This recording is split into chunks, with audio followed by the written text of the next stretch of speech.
Ever since I've been a young boy, I've been fascinated by paleontology.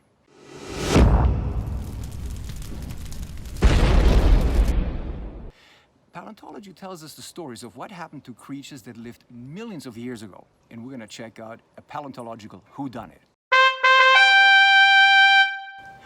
First bone is this one, okay? Nothing very special. Flipped it around.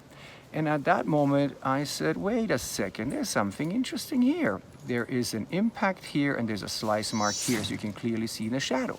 You can also see that this slice mark is very sharp. It hasn't healed. That means that the animal possibly or definitely died literally after receiving this gash mark. Second bone is this one. This one has already been split in the desert by the action of summer and weather and heat and cold in the night. Flipped it around and found 3 definite gash marks that are literally grazing off the bone, and they obviously do not look very comfortable.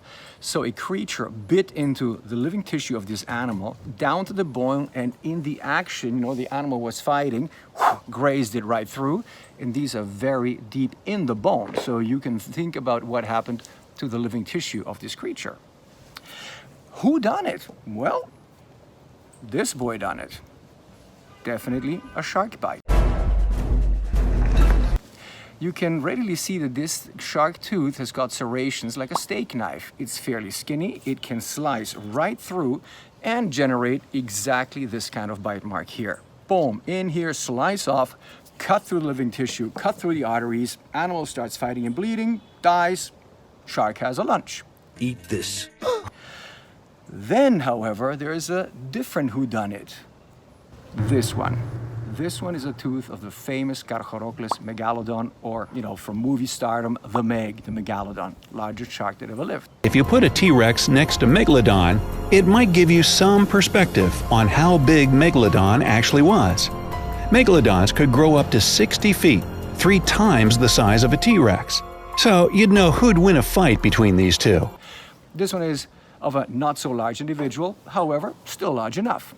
What I found was this.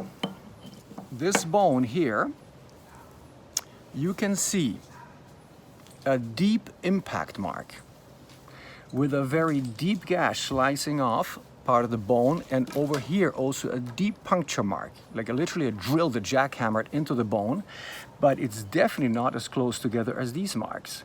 What does it mean? More likely than not, our Carcharodon went in here because it has the strength and the power to literally chisel down, but also the distance between the teeth to take out this larger creature. You will also see, interesting enough, that the tooth of a Carcharodon is not as slim and knife-like as a normal shark tooth, even though it's fossil, but this is still a shark that we might see today. These were broad, hefty structures that were able to jackhammer their way into tissue and bone material. Also, when you look at the tip of the tooth, you will see that it's actually chipped off.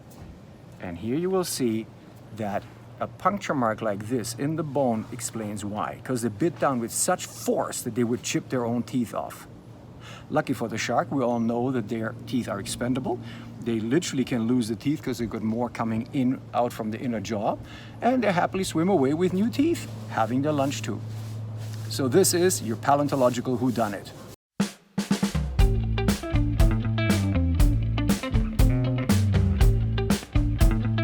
If you liked the video, do like it, share and subscribe to our channel for more good stuff to come. And for more videos, check these out.